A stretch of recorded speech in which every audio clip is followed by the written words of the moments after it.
Hi, I'm Michael, and this is California. And now that the $1,400 stimulus checks are getting sent out, as well as those plus-up payments too, the IRS is setting its focus on the next big stimulus for Americans, which is the child tax credit, which will come out this mid-year.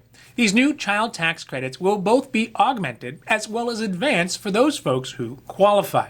The new higher child tax credit is another way that the government is attempting to put more money into the pockets of those folks across the country who need it more now than ever. The long and the short of all of this is that the households who have children, even those children who are up to the age of 24 years old, they will be able to claim the new increased child tax credit, and this year specifically, they can start to get it paid out on a monthly basis. Now, these new child tax credits can be based off a variety of factors, which means the calculation is a bit complicated to figure out how much exactly you should be receiving.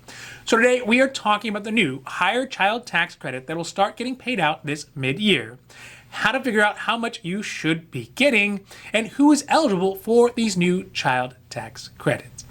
Now, this is your daily dose. And before we get to it, if you like this information, if you find it interesting, if you find it helpful, please don't forget to like and subscribe. That way you can get updates when our newest and most informative videos become available. As another major push to ensure that low and moderate income Americans have enough cash to get them through the next few months, that's especially as the economy begins to improve and the country starts to open back up, the Biden administration has instructed the IRS to start paying out the new higher child tax credit to families who qualify in July.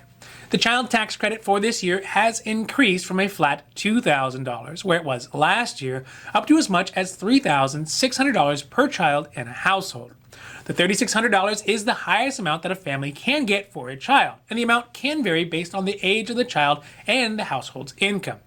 For children who are under the age of 5 years old, they will qualify for the max amount of $3,600. But for children who are over the age of 5 years old but under 17-year-old, they will qualify for a lower amount of $3,000. And then for children who are between the years of 18 years old and 24 years old, their parents will get a one-time $500 credit. Under this new credit, households will be able to choose how and when they would like to receive the additional child tax credit. It's possible to get up to half of the per child benefit on a monthly basis starting in July and running through the end of the year. Then you can take the remaining amount on your tax in the following year. Or a family can choose to take a full lump sum amount on next year's taxes, whichever fits the family's needs best. So it seems pretty straightforward to figure out how much child tax credit you should get, either monthly starting in July or as a lump sum, right? Well, yeah, but the tricky part comes when you have a family that has children of different ages and throwing in the fact that if your income is above the income thresholds, your tax credits will begin to decrease.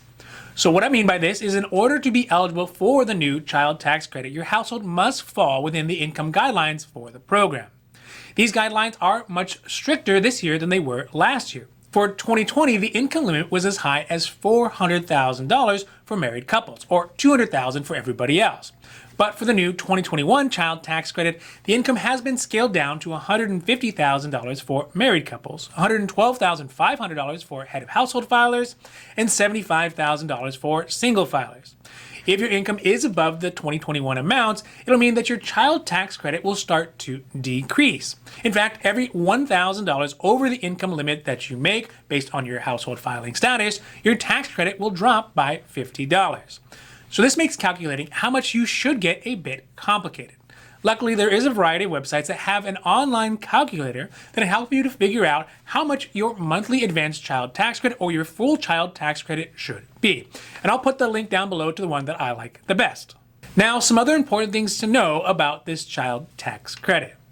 Like I said before, there are two ways that you can decide to take the child tax credit. You can take half of it as an advance for the months of July through December, then the other half as a lump sum on your taxes, or you can choose to take all of it on your tax, whichever fits you the best. Additionally, the IRS has said that the tax credits will start rolling out to people in the same way that they received their $1,400 stimulus checks. So that will mostly be by direct deposit, but it could also come through Direct Express, a paper check, or even as a prepaid debit card on a monthly basis.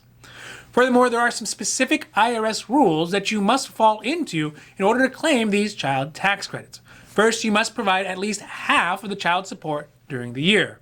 Also, the child must live with you for at least half of the year. The child cannot be filing a joint tax return, and you can actually choose whether you'd like to use your income from 2019 or 2020 to calculate your tax credit, whichever gets you the larger tax credit. Lastly, in order to be able to take the full child tax credit rather than the one-time $500 credit, the child must be under the age of 17 years old or younger on December 31st, 2021. Otherwise, they will not count as 17 years old for that tax year. So this tax credit is a really important step in helping those families who've been hit hardest by the lockdown, the pandemic, and the subsequent economic downturn. So far, it seems like as more and more people get the vaccine, and as the economy in the world starts to open back up, the need for people to get back to work is only going to grow. Already, we see companies around the country are saying that it's hard to find folks to fill their positions. So there is a need for workers, and it's growing. For obvious reasons, it's easy to see why people would be reticent to go back to work when they still have not been fully vaccinated. But it is this type of targeted money designed to help out families that's going to help get the country back onto its feet and tide them over until it's safe to go back to work again. Also, as one final note, sort of related, I want to point out that here in the US, we are doing way better than most other first world countries as far as handling the vaccination process. It's important to point out that this is not because we chose Biden as a new president, and it's not because Trump was our old president. It's because of the combination of the efforts of the two and the stability of our government as a whole and the hard work put in by the millions of healthcare workers that have gotten us this far. So I know it's really easy to be partisan on who gets the credit for America coming out of this pandemic as quickly as well as efficiently as it has. But it is the dichotomy. It's the American spirit. It's the way of life, our way of life, that has created the innovation, the impetus, and the ability to do it. Not one president or one political party over another. Now, this has been your Daily Dose, and I hope that you found it interesting or helpful or at least useful. And if you did, please don't forget to like and subscribe. That way you can get updates when our newest and most informative videos become available. So that's it for me, and for California, I'm Michael, wishing you a happy, healthy